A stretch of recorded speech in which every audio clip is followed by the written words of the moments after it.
बूढ़ी माँ का फैसला। शारदा जी दोपहर का खाना खाकर कुछ देर आराम करने के लिए लेटी ही थीं कि तभी डोर बेल बजी।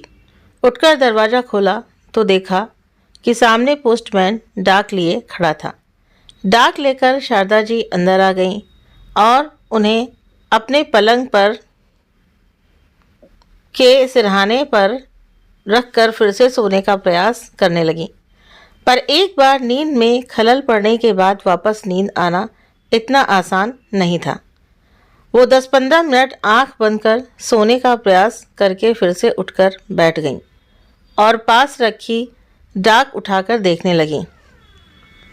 लिफाफा खोला तो एक कोने में प्रेषक के नाम पर अपने बेटे संजय का नाम देखकर आश्चर्य हुआ, क्योंकि संजय के मुंबई जाने के बाद आज पहली बार शारदा जी को उसका पत्र मिला था। इतने समय बाद बेटे को माँ की याद कैसे आई, इसी उत्सुकता से शारदा जी ने जल्दी से संजय का पत्र खोला तो संजय ने 2-4 औपचारिक वाक्य लिखने के बाद अपने पत्र लिखने के मूल उद्देश्य पर आते हुए लिखा था।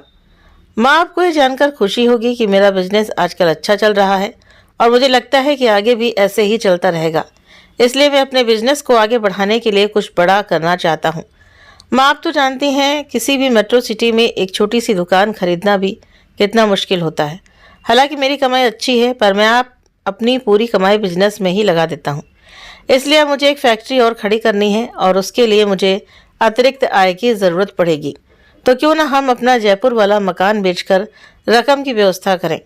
माना कि फ़िलहाल आप वहाँ रह रही हैं, लेकिन आपके बाद तो हम दोनों भाइयों का वहाँ जाकर बसने का कोई इरादा नहीं है।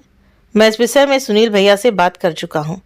उसने तो स्पष्ट कह दिया है कि उनकी भारत लौटने की कोई गुंजाइश नहीं है। वो अमेरिका में ही अच्छी तरह सेटल हो चुका है।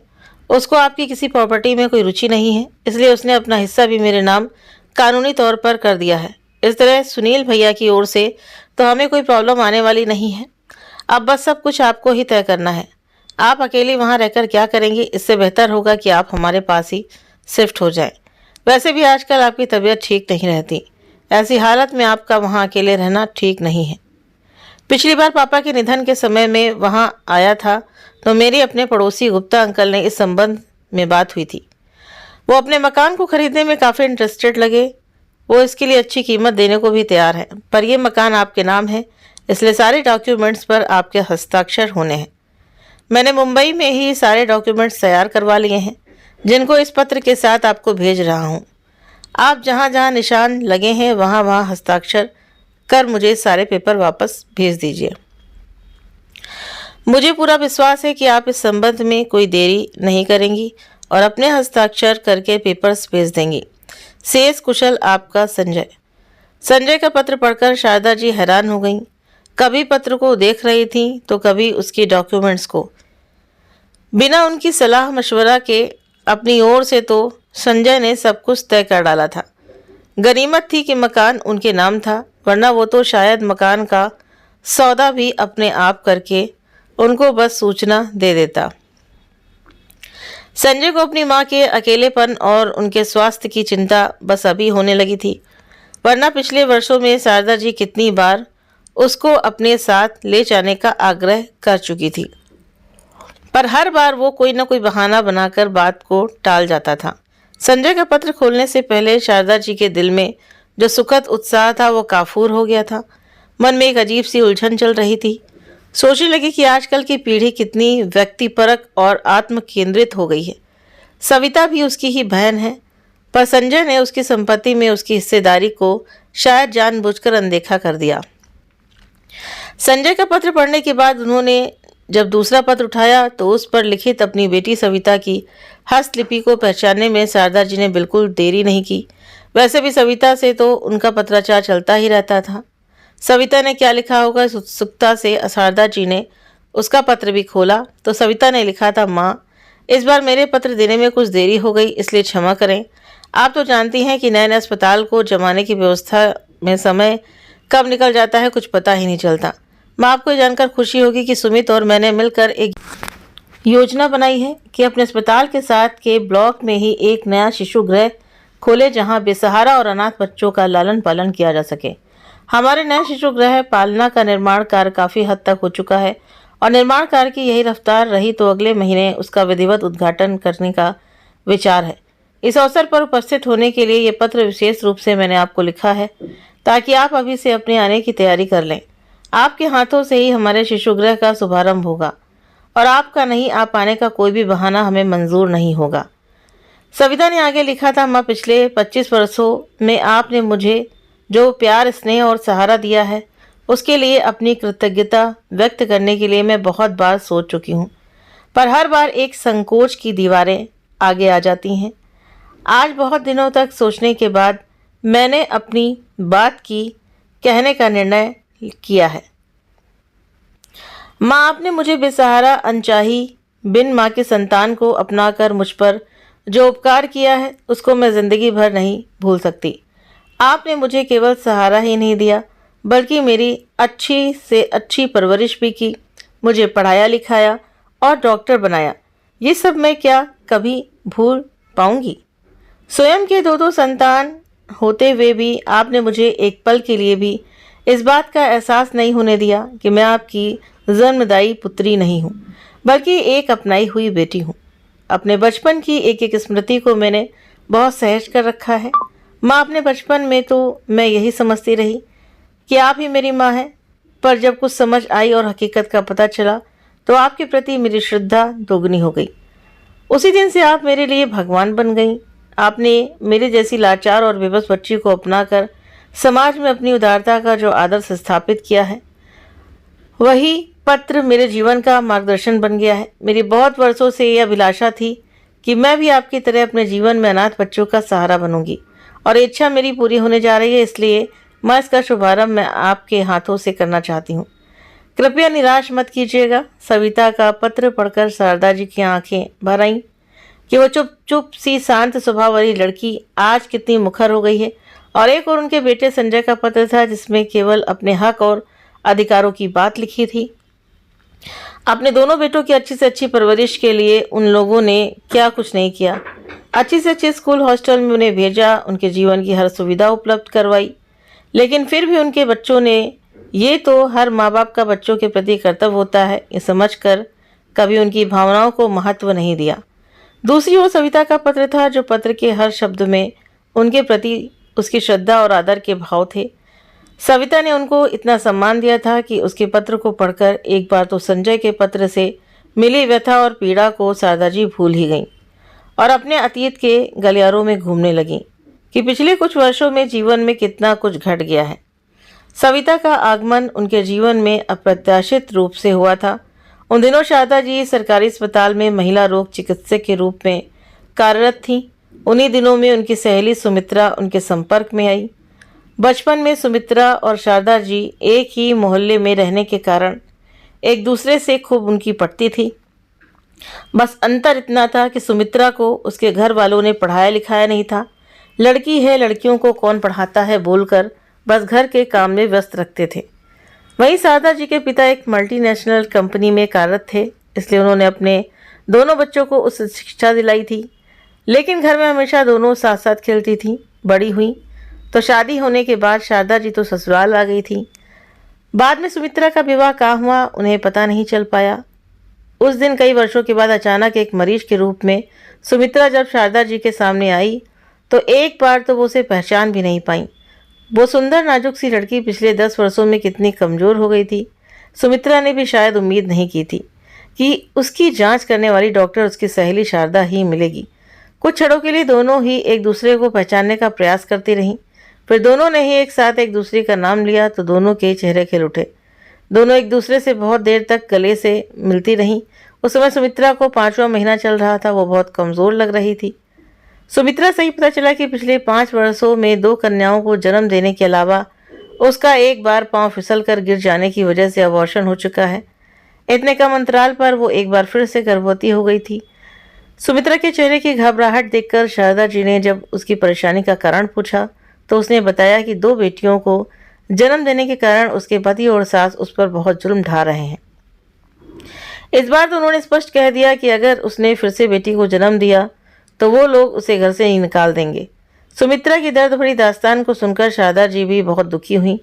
सुमित्रा बार बार उनसे प्रार्थना कर रही थी कि वो उसकी जांच कर दे, ताकि उसे पता चल जाए कि उसके गर्भ में बेटा है या बेटी। अगर बेटी हुई तो उसकी सास और पति उसे कतई माफ नहीं करेंगे। सुमित्रा की बात सुनकर शारदा जी गंभीर हो गईं, पर उसकी जांच करने से पहले वो कुछ भी नहीं कह सकती थी। जांच करने पर पता चला कि गर्भ में बेटी है, तो सुमित्रा बार बार एक ही रट लगाए जा रही थी कि वो उसका अबॉर्शन कर दे। तो शारदा जी ने उसको समझाना चाहा कि वो उसका गर्भपात नहीं कर सकती। जब बेटी पैदा होगी तब उसकी सास और पति अगर दबाव डालेंगे तो उस वक्त देखा जाएगा, लेकिन अभी उसका गर्भपात करना उसके लिए जानलेवा हो सकता है। शारदा जी की बात सुनकर वो थोड़ी सहज हुई और उनसे दवाई लेकर अपने घर चली गई। उसके बाद सुमित्रा समय समय पर उनके पास जांच के लिए आती रही।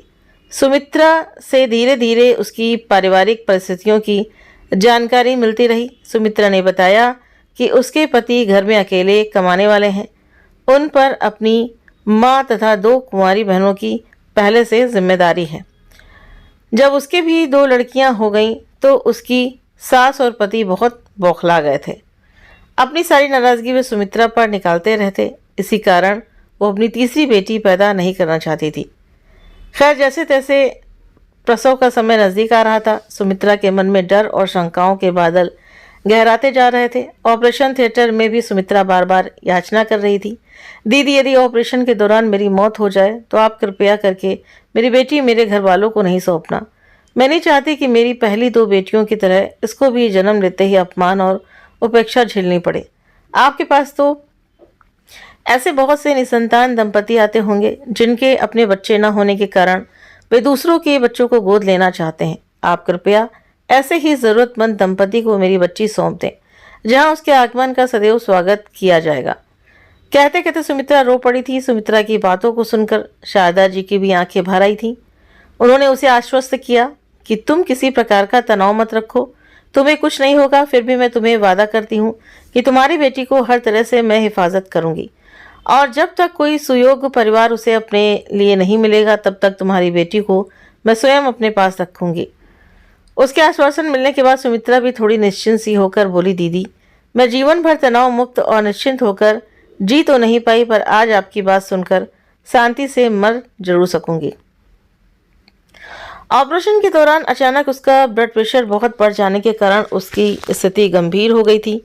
हर संभव प्रयास करने पर भी शारदा जी उसको तो नहीं बचा पाई, पर हाँ उसकी बेटी जरूर सही सलामत पैदा हो गई।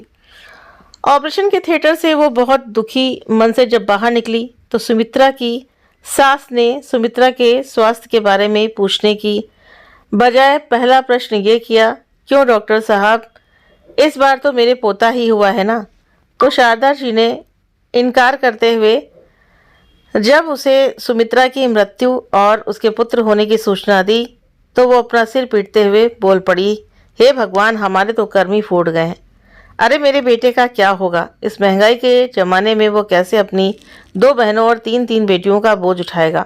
फिर सुमित्रा को कोसते हुए बोली, वो अभागी स्वयं तो चली गई, पर जाते जाते ये नई मुसीबत हमारे गले मड़ गई। अच्छा होता भगवान उसके साथ साथ इसे भी उठा लेता। सुमित्रा का पति चुपचाप खड़ा अपनी माँ की अनगिनत बातें सुनता रहा।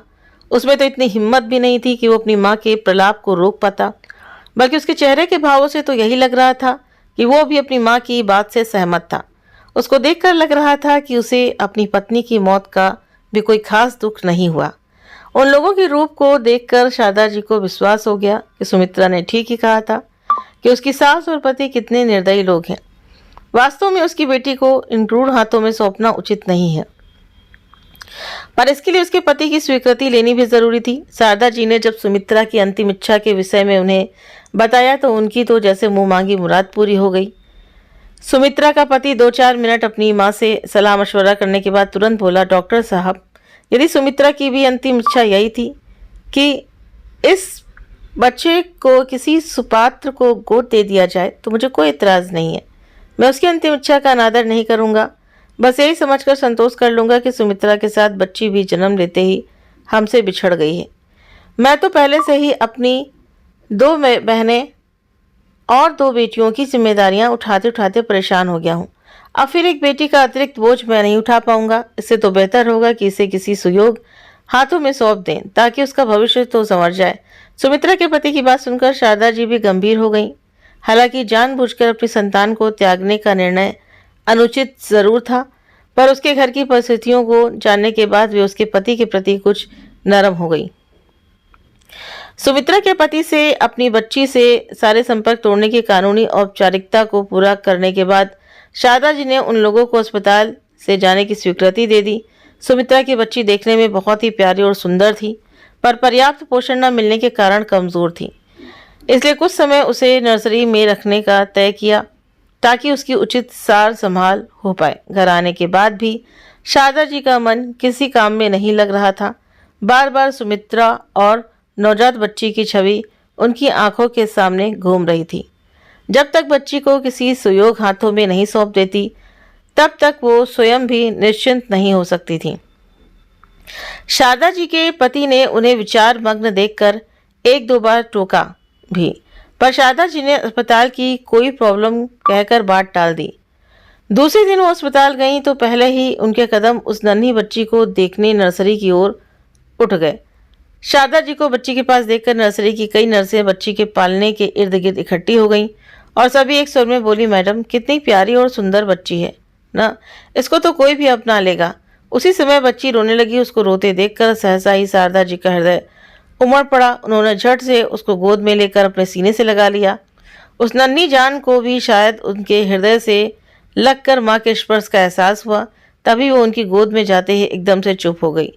बस उसी क्षण शारदा जी ने मन ही मन में एक निर्णय ले लिया कि वो उस बच्ची को किसी गैरों को ना सौंपकर स्वयं अपनाएंगी। अब से वो दो बेटों के साथ साथ एक बेटी की माँ भी बन गई थी। यह एहसास उन्हें अंदर तक सुकून पहुंचा गया था।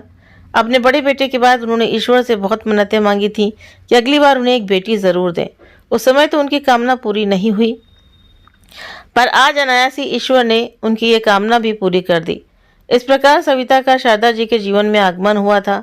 सविता को अपनाने के उनके फैसले से शुरू में तो शारदा जी के पति भी विशेष सहमत नहीं थे।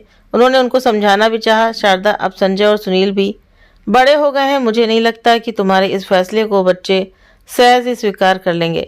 इतने वर्षों के बाद हमारे प्यार और दुलार की वो किसी तीसरे बच्चे के साथ आसानी से शेयर नहीं कर पाएंगे।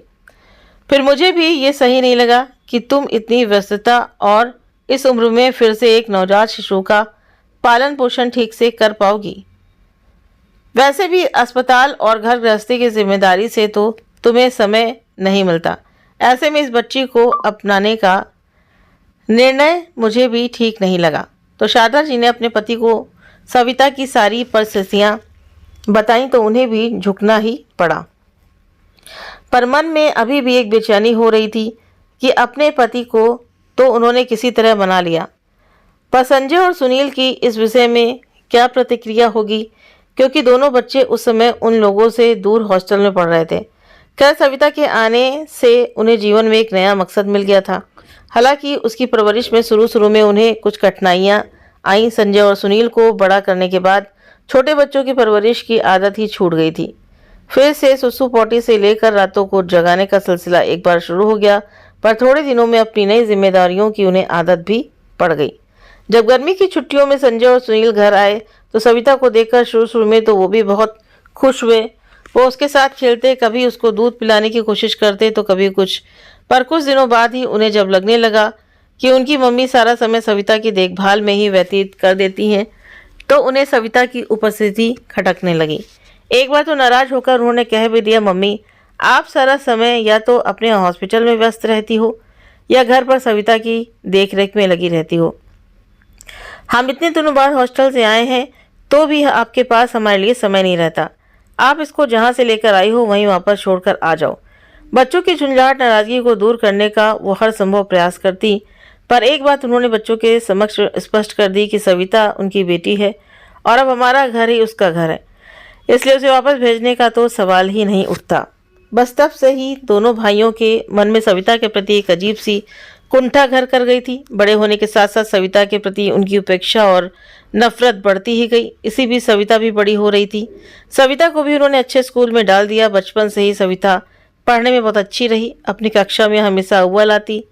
शारदा जी की बहुत इच्छा थी कि उनके दोनों बेटों में से कोई एक तो उनके व्यवसाय को अपनाए, पर संजय ने एमबीए में दाखिला लिया और सुनील ने इंजीनियरिंग करने का निश्चय किया। दोनों बच्चे शुरू से ही हॉस्टल में रहने के कारण परिवार से कट से गए थे। कभी कभी उन्हें बच्चों को हॉस्टल में छोड़ने के अपने निर्णय पर पछतावा भी बहुत होता, पर अब क्या हो सकता था। शारदा जी के पति भी अपने बिजनेस में निरंतर उलझे रहे ताकि बच्चों की पढ़ाई में किसी भी प्रकार की कोई कमी न आए। पर बच्चे जैसे जैसे बड़े हो रहे थे वैसे वैसे उन्होंने अपने माँ बाप से दूरी बना ली थी। एमबीए करने के बाद सुनील को किसी मल्टीनेशनल कंपनी में बहुत अच्छी नौकरी मिल गई थी, इसलिए कुछ समय बाद ही वो अमेरिका चला गया और एक बार विदेश जाने के बाद वो वहीं का होकर रह गया। वहीं उसने अपनी पसंद की लड़की से शादी भी कर ली। शादी करने के बाद उन लोगों को अपनी शादी की फ़ोटो भेजकर अपने फैसले की सिर्फ सूचना दी थी। संजय ने भी इंजीनियरिंग करने के बाद मुंबई में ही कुछ समय किसी बड़ी कंपनी में प्रशिक्षण लिया, फिर अपनी फैक्ट्री लगा ली थी। उसने भी वहीं अपनी पसंद की लड़की से शादी करके वहीं बसने का फैसला कर लिया। सविता ने मेडिकल में प्रवेश लेकर उनकी इच्छा को पूरा करने का फैसला लिया था।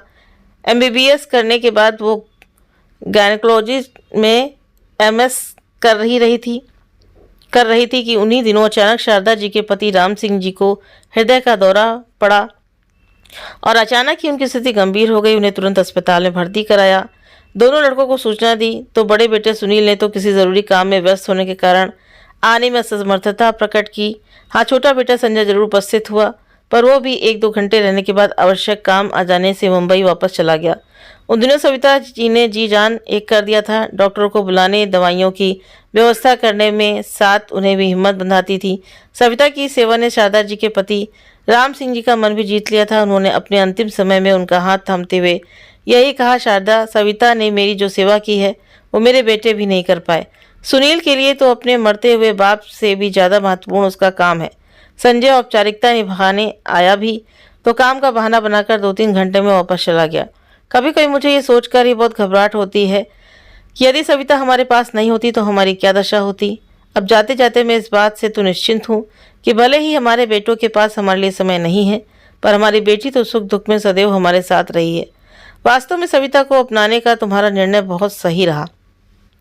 कहते कहते उन्होंने अपना दम तोड़ दिया। शारदा जी पर तो जैसे दुखों का पहाड़ ही टूट पड़ा था, लेकिन सविता उन्हें हर वक्त साहस दिलाने का प्रयत्न करती रहती। अपने पिता को याद कर रोती तो सविता भी बहुत थी, पर इसे इस बात का बहुत बड़ा संतोष था कि अपने अंतिम दिनों में पापा ने भी उसे अपना लिया था। अपने पति के जाने के बाद शारदा जी अंदर तक टूट चुकी थी, इसलिए उन्होंने अस्पताल से भी अवकाश ले लिया। अपने जीवन का अंतिम समय उन्होंने कल्याणकारी कार्यों में समर्पित करने का फैसला ले लिया। सविता उनका बराबर ध्यान रखती थी। 2 साल बाद सविता के एमएस करने के बाद शारदा जी ने उनकी शादी उसके सहपाठी सुमित से करा दी और वो भी मुंबई चली गई।